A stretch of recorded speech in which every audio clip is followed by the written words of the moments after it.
Well, hello everybody. Nicholas McGinnis here.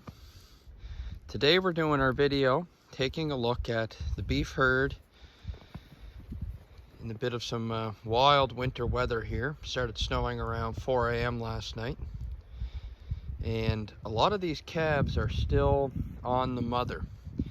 And we did a video on this recently, and it generated quite a few comments. Some were in agreement to what we were doing and said they've had success doing the same thing, which is to leave the calves on the mother into the winter. And then some other people told us that we were crazy and that it can't be done. I think it all depends on your context. I think it depends on your animals, and it probably depends on ultimately your management style.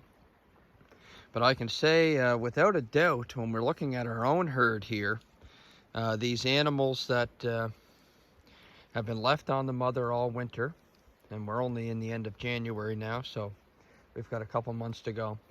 Not only are they doing well, they are growing. They've actually grown a lot in the last month, and they're only on hay and some stockpiled forage. And the main thing that you need in order to have this system function as it should and have these calves grow up healthy is to have easy keeping cattle that aren't too big, that are really efficient. So an easy keeping cow is one that doesn't need as much feed to maintain its body condition.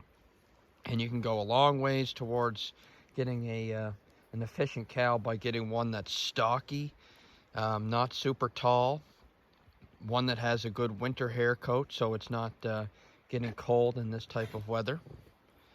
And those animals are able to convert lower quality feed, such as hay or stockpile forage. They're able to convert that in their rumens because they have a very well developed, healthy rumen. They're able to develop that into proteins that they can use and maintain and even improve their body condition. Now, younger animals, calves, like this little fella here and this little calf here that was born in July, their rumens aren't as developed, and their energy needs are much higher because they're still growing and developing.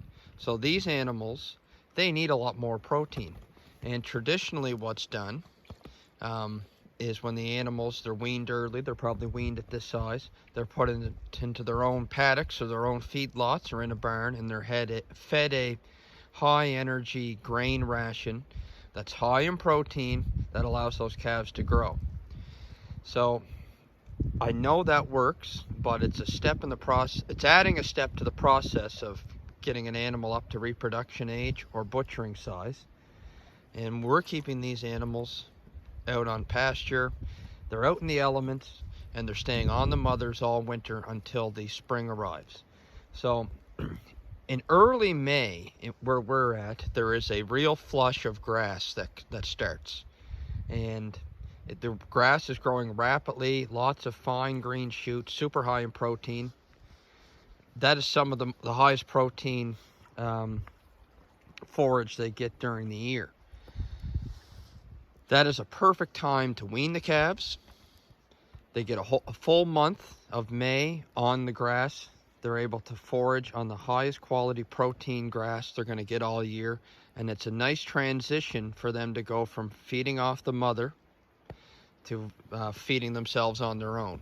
So here's two calves here, both born in June, and they're doing really well, and they're both still on the mothers. So when we wean them in May, they're on the highest quality forage they're going to see all year, and it's an easy transition for them. Likewise, the mothers, they're also able to recondition themselves during this period on the highest nutrient availability that we're going to see on our pastures.